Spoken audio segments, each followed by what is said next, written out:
Okay, our last lecture of the semester, we're going to talk about is polysaccharides, and we'll folks talk about starch.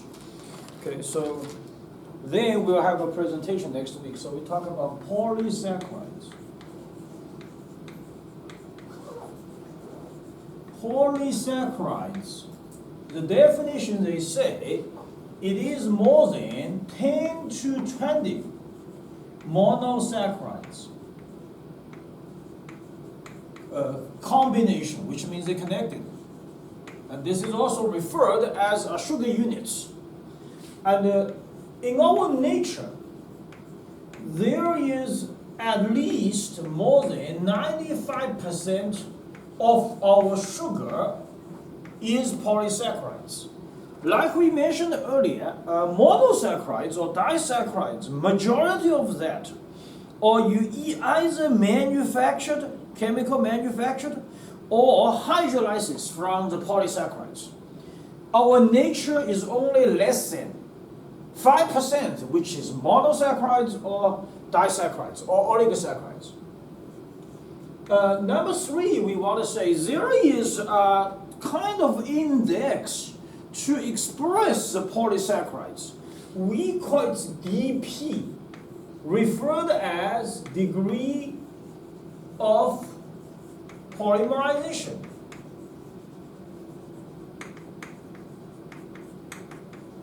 And we will talk about later how that comes from. And because polysaccharides is like a monosaccharides polymerization, so this comes out with a different amount with a degree. Majority of that is around 400 to 500 dP in our nature. Today we'll talk about starch, and also another one you know about is cellulose. That is actually more than 5,000 to even close to 10,000 dP. So that is a huge amount of the polymerization. And based on the resource of the monosaccharides, the polysaccharides could categorize as homoglycans. So for example, we have a starch, we know they all come from D-glucose. Or we say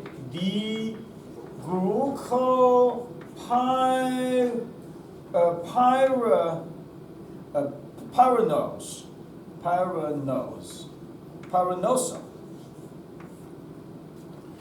And then become maltose and then become starch. So that's a homoglycans. It also could be heteroglycans, which means the monosaccharides coming from a different resource. So for example, the hemicellulose, it's combined with xylose and arabinose. Just give you some of the examples. Now the heteroglycans, it could be coming from two different types of the monosaccharides. So we say it's a dihydroglycans, such as hemicellulose, or could come from three different types of the monosaccharides. So we say it's a trihydroglycans. Okay, so this is the part we are doing is a brief introduction and also the review of what is a polysaccharides. And today we're going to folks talk about is starch. So we just categorize these here. We're going to talk about starch. So first of all, everybody knows starch. Okay, what it looks like. Starch combined with glucose is a single unit, then become maltose.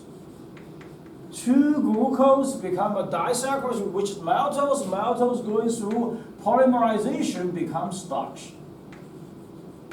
That's very simple, straightforward. Second, what the starch looks like? The commercial starch is a powder. It is a white color, we say odorless,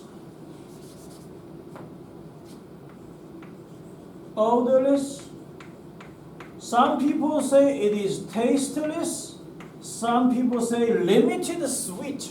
Okay, it depends. The tasteless, but very important, undissolved in cold water. Be careful. This is cold water and alcohol. So this is what the starch overview looks like. And we also need to remember starch is a granule. So not a single morphology. Since it's a granule, they will have a polymorphism. Same as lipopolysaccharides when we talk about it. We're going to get to that one later. So the granule, it comes from, we could use light microscope. We could using laser confocal microscope, and we also could using X-ray diffraction.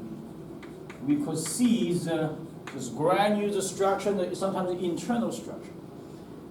Okay, very simple. What are the starch composed by? Everybody knows. Composed by amylose and amylopectin.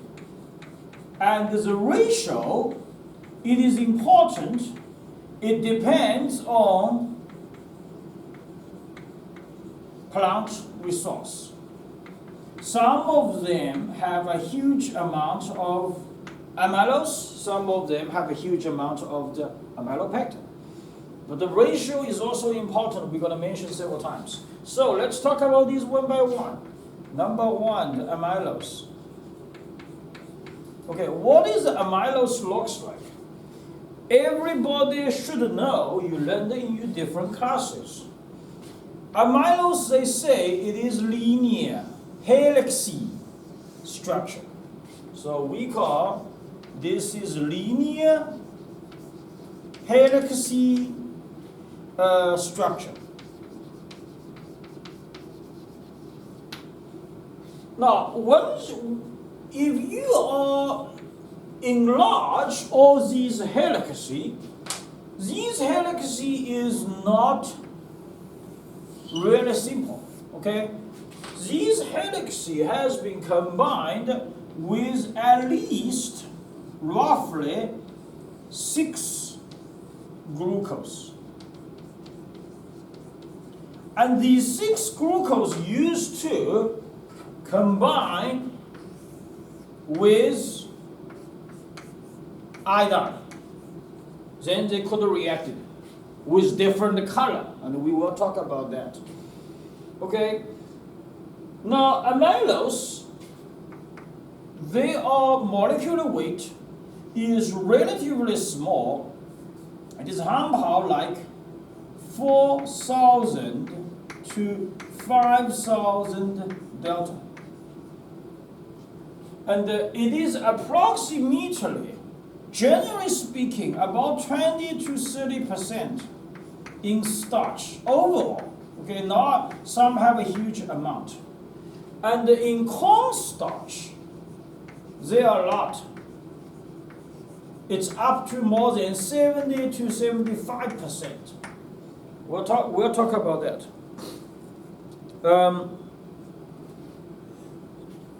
Oh, sorry. This is wrong. The delta is wrong. The delta is huge. It's 10 to the power of 5 to 10 to the power of 6 delta. And the 20-30% amylose in the starch, and the cornstarch is more than 7 to 75%. And how they connected with each other for amylose? And we know it is two glucose they combined. Okay, so we draw it's relatively simple. We're not gonna be too complicated today because we draw everything a lot. What are these? 1' and 4'. So amylose is combined with 1,4 glycosidic bonds. We also call it 1,4 linkage. Make it is relatively easy. So this is the 1 chain. But the amylose usually in a granule is not by itself. What it looks like? You have 1 chain, you have another chain. It's very interesting. And they're going to be connected with each other lots of the time. And they connected with each other by hydrogen bonds.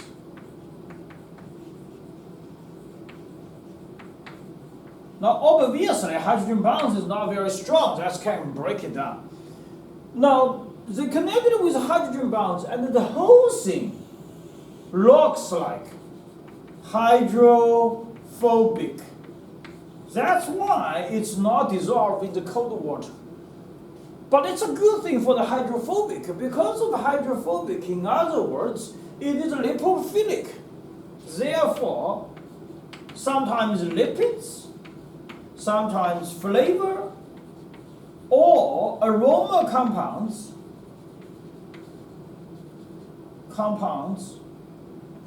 could be connected, could be attached or connected. So makes especially during the manufacturing of the food products. Okay, so this is something we want to say. We also want to say something related to the iodine reaction with amylose. So we all know that we had a research done in the microbiology lab. We mentioned, okay, I have agar plates. I'm gonna add starch there. We call it a starch agar plates. So let's say we have a starch agar. And on the left side, I put the bacillus there. And on the right side, I'm gonna put E. coli. Okay, because of the bacillus has amylase,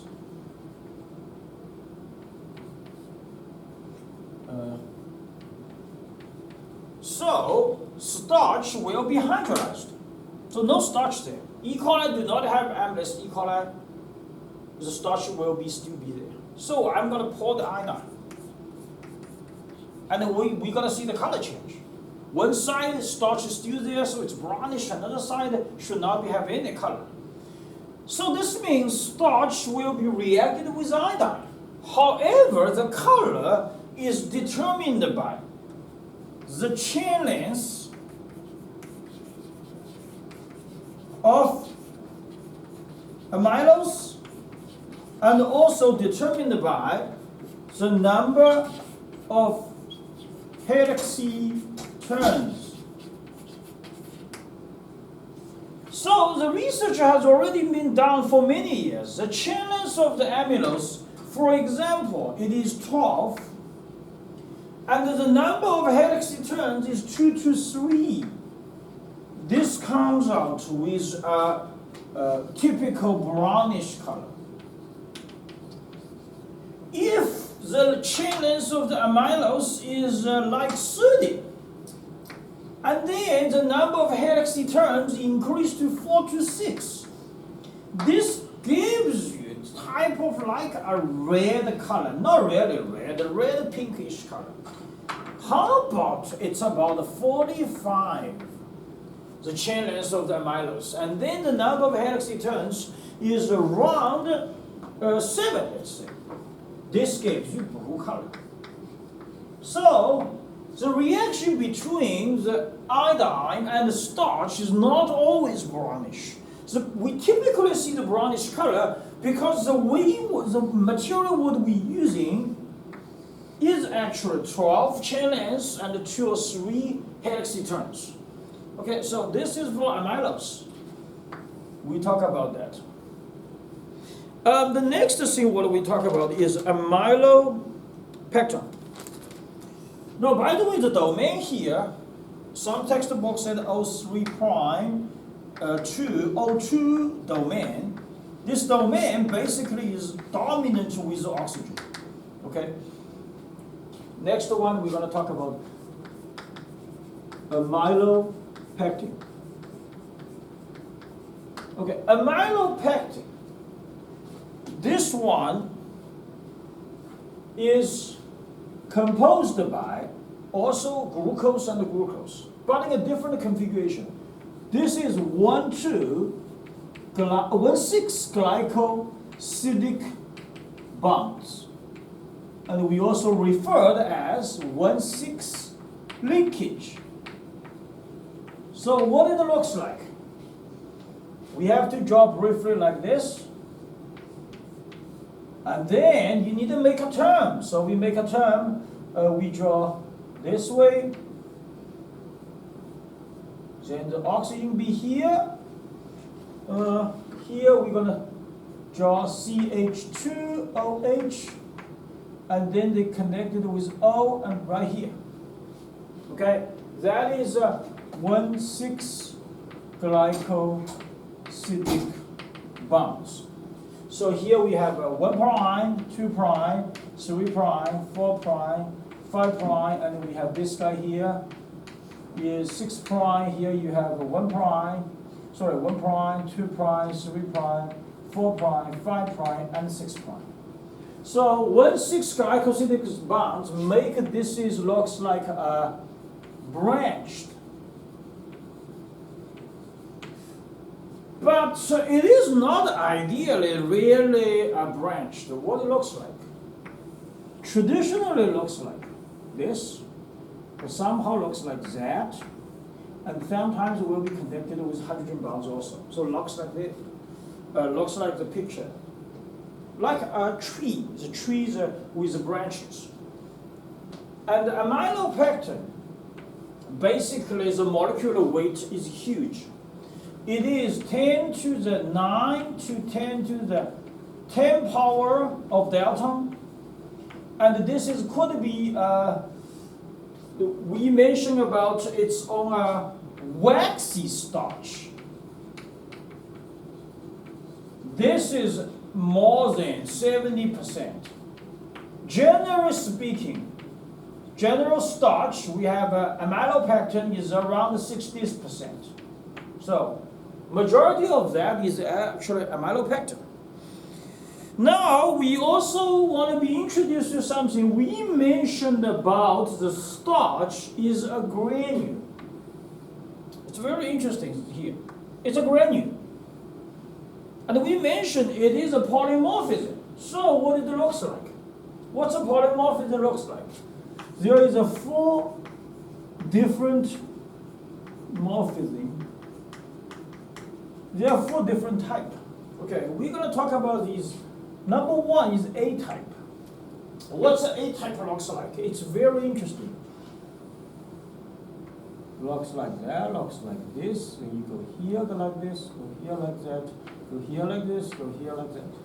And then you also have something like this comes out. Like this comes out. Like that comes out. So we're using dash line to express it. What it looks like, a lamp in your dining room. That's a polymorphism. It's an A shape. Then you have a different one. You had this is called a reducing ends. And then you have this is a C branch. And you have those lines, which is we call it A. We call it a outer unbranched chain.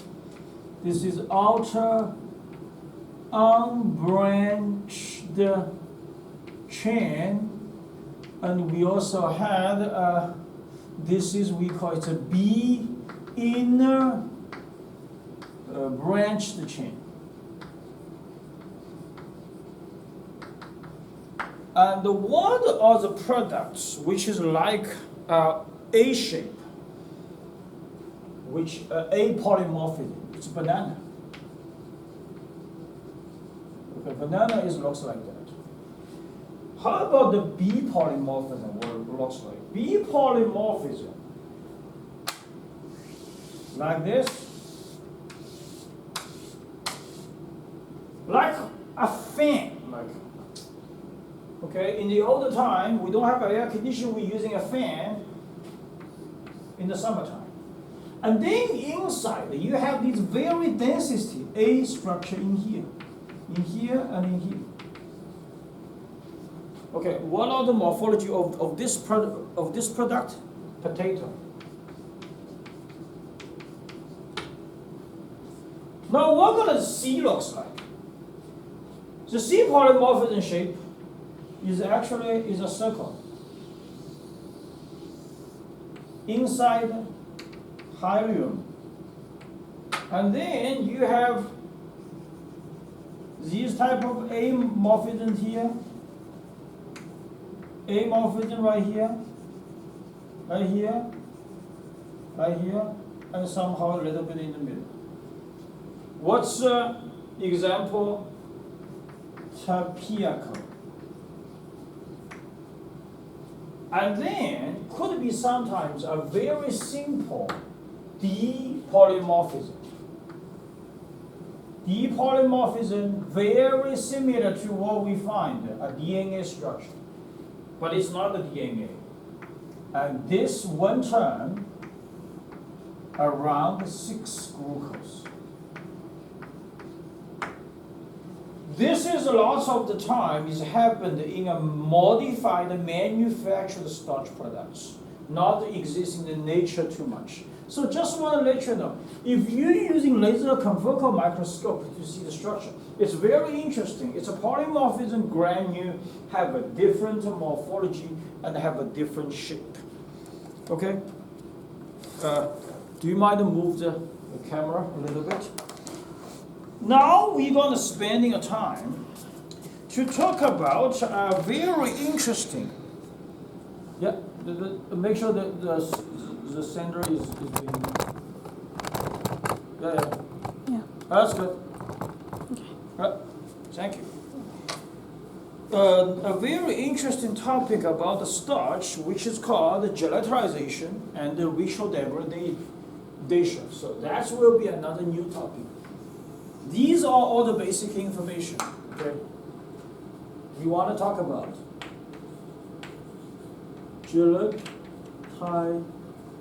how to spell the gelatinization and versus retrogradation. So this is a very important thing during the manufacturing and during the food preparation about that. Okay, number one. We're going to give you some of the examples. What are they? Okay, I have a bread. A bread I'm going to do is dry heat around 55 to 65 degrees Celsius. This is like a toaster. In the morning, you make a breakfast. A piece of bread, you toast it. What are you going to have? Is dextrin. Or pyrodextrin. Okay, what this comes from? Comes from the bread with a heat in a dry heat environment. You can understand is the polysaccharides become oligosaccharides, and the dextrin is very similar, looks like sugar, disaccharides. The dextrin, this is give you kind of like a flavor. It's sweet. Light sweet. So bread you toast it is a little bit sweet. Pyrodextrin give you a flavor and aroma. Now obviously this process coupled with caramelization and partially Maillard reaction. But Maillard reaction, not really too much, because there's no huge amount of the protein there, okay, limited sometimes. Caramelization definitely happens. This thing, this whole thing, we call it dextrinization. Dextrinization is part of the gelatinization. We call them appendix to gelatinization. It is like an appendix. Okay. What is the real gelatinization happen? Everybody knows there is a pasta. Okay, a pasta. Or macaroni cheese, the same thing. Okay, what we do? We're gonna do a moisty heat, which was made with water. We're gonna cook a little bit higher temperature, 70 to 85 degrees Celsius. What happened? The pasta will, or macaroni cheese will become a little bit large. The swelling happens. Past it. This is a typical example for gelatinization. That's what we see. Okay, now we want to explain to you is a story behind it. What happened? What happened for the gelatinization? So I had a starch. A starch granule looks like that. The starch granule composed by a linear chain coupled with hydrogen bonds. This is amylose. And I have a branch right here, like that, like this. This is amylopectin. Okay, I'm gonna have a water with moisty heat. What happened? This whole thing will happen is swelling, become huge. Why? Because at this moment,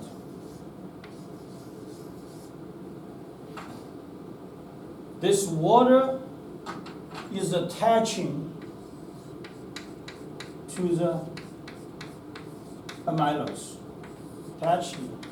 They also cracking down the hydrogen bonds. And at the same time, you had amylopectin collapse. Once the water goes there, these gonna come out of the granule. They come out individually. We call amylose leaching. Like you're carrying a dog and walking, okay, leaching, you come out. So at this moment, it is very important. We need to know what happens here. What happens here? The water is the key. That's why the first chapter is very important. We talk about the water. At the last class, we also going to talk about the water. The water at this moment is a plasticizer, like a chemical scissor. they're going to break down the hydrogen bonds. Okay, once this happens, what type of thing will generate? Number one, they will lose crystallinity. So crystal structure of the granule is gone. Number two, the granule gonna loss of differentness. What this means? What means by differentness? Frigidness, not that. Frigidness, which means those fiber will absorb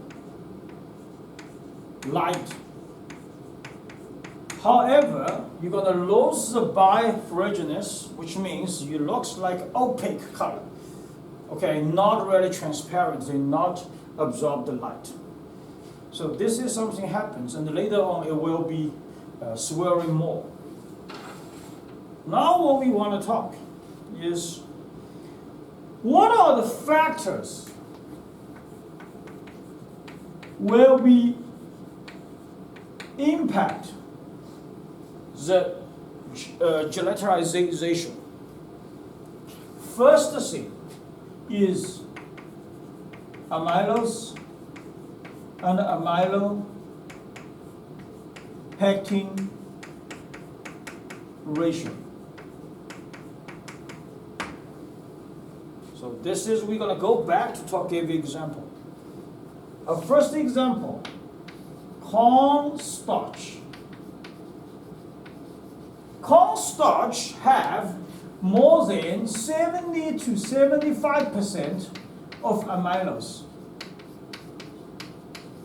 So what will happen? Once you have that huge amount of the amylose,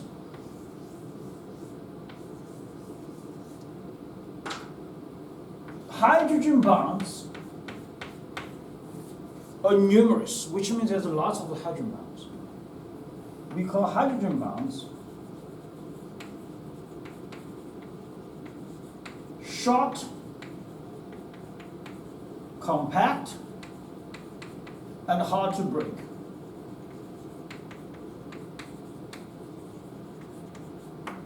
And I give you an example. It's a joke, but it's true. When we just come to the United States as a graduate students, we go have a trip at the farm. There are some commercial farm is open. Okay, they have what they are doing all the time is corn maze. Those people are very smart. They say the corn maze. Okay, you go to corn maze, you're spending an hour to find the entry and the exit. And what they find is inside of the corn maze, there are lots of the corn is on the floor. And then they say, okay, I grab a bag and let me steal some corn maze. And I go home, I cook it. So one of the guys took like 3 pieces at home and cooked the whole day, is not even edible. Why? Because those corn maze is cornstarch, is for making starch, it's not for dinner or for lunch. So just want to let you know why. Because they are very short, compact hydrogen bonds, and the cornstarch occupied with amylose. Okay, this is the first thing. The second thing. Okay, you said there is too much of the amylose. Okay, how about a waxy starch? Waxy starch, what it looks like? It is 95% is amylopectin and no amylose. So what it looks like? Oh, this guy is right there. This guy is right there. This guy is right here. This guy is right here. Sometimes there's a guy like this. Okay, what happened?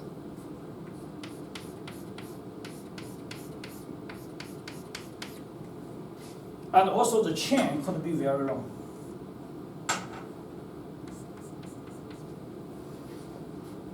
It is the same like that guy. Although the hydrogen bonds is relatively not compact, however, it has a long chain. And the number is still huge. This gives you third factor. So chain lengths have impact. Once you have a long chain, what will happen?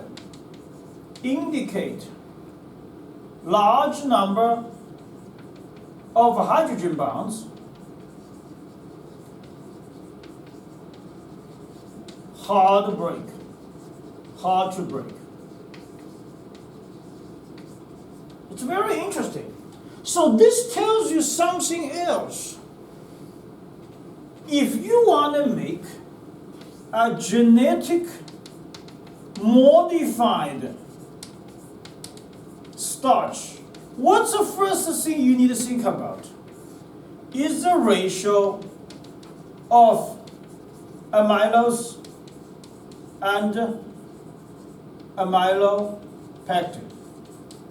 They need in an appropriate amount, either large or small. Coordinated with the chain length does not mean it's easy. You're going to have a gelatization. Okay? So this is something very interesting. We want to talk about that. Okay. We also want to have another factors. This is a salt and also the lipids present. If the food products have salt and lipids, it's also going to impact the gelatinization. What happened? Okay, I have this amylose right there in the granule. If you have salt, what happened? Well, the water could gone, or extracted more water, make the gelatinization is more easy, no swearing a lot. Sometimes will be changed the quality of the food products. Remember, we have a texture, we have a chewiness, cohesiveness, viscous, that could be changed.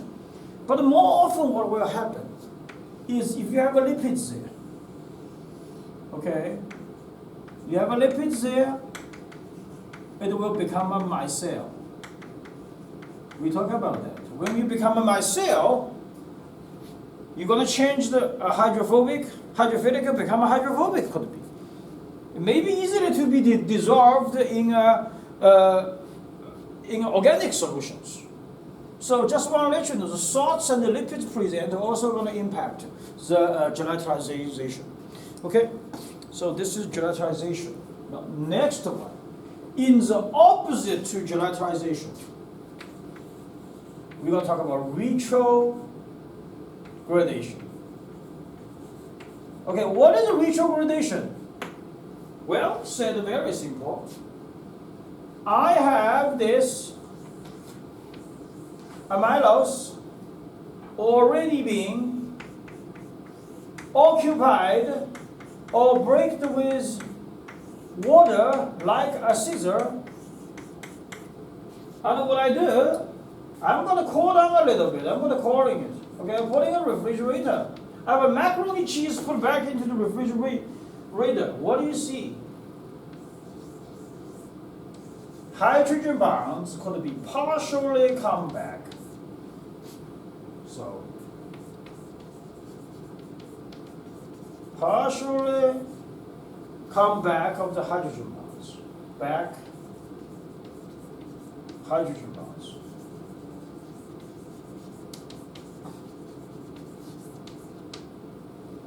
Now, is this a good thing? It could be a good thing. Why? When you have this one comes back, this product is not easy to digest. Okay, so we call it a slow digested food. Of course, made by starch. Slow digested food. What this means? Which means they only partially digested. What this means? Glucose delay reach peak value of the blood cell, of the bloodstream. What this means, that could be making diabetic foods. Okay. If you have just want to make sure, diabetic person, that could be making DIAB, diabetic foods. Diabetic people could be eat those. That's called slow digested foods. But what happens is more often is not a good thing. Is a bread storage at room temperature, or barely people do have refrigerator for 3 to 7 days. What's gonna happen? It becomes extremely stiff texture. What is this called? Bread staling. We don't want that. Some people make a fun. They want that because it's a little bit hard. And the chewiness may be good if they have a good teeth. It's just make fun. And they say it's a slow digested food. It's good for health. But not really, because the quality is gone. How are we going to avoid that? You can do frozen bread. Okay, if you bread freezing, you could do.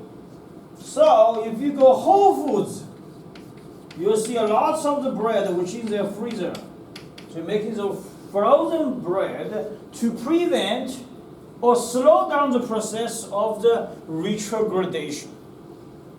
So it is very interesting topic we could talk about it. We just briefly tells you here, okay? Something else we want to say. When we talk about the starch, we need to know that the starch is a very fast digested food.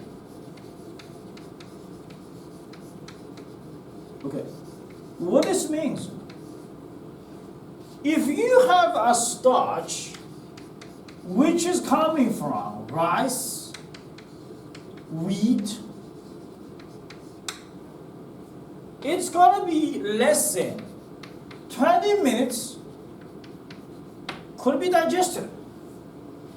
Now, what this means, which means the glucose is going to be dramatically increased into your bloodstream, and the insulin has to play the roles to decrease that or maintaining a healthy range. But we also have some slow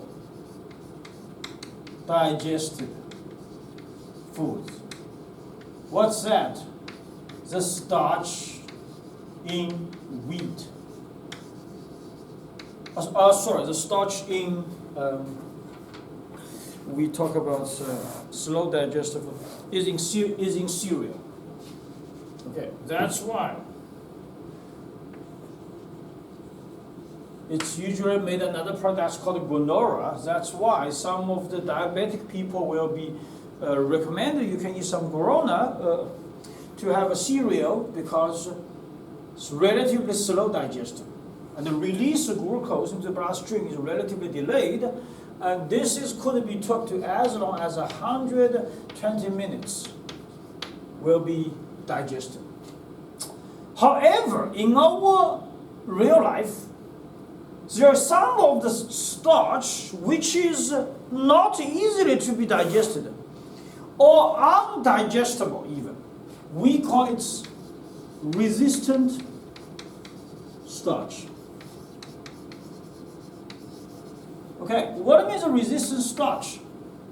This means starch is hard to digest in small intestinal.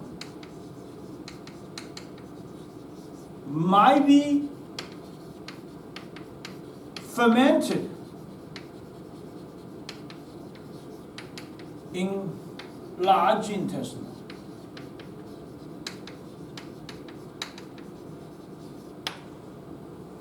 And based on a different category, we could be categorized by resistant starch into 4 different categories, RS1. This is easily understanding. Physical barrier, physical protection, like beans. Okay? And the beans with the milled beans, it's hard. You go ahead to you go ahead to digest it, or like seeds. This is the first category. Second category is you have highly compact amylase. Let's say cornstarch. And the green banana.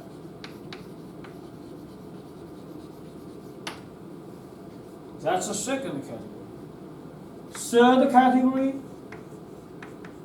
we just mentioned, retrogradation or retrogradated starch. Let's say bread or even cake stearin. Last thing, this always comes out more recently, is genetic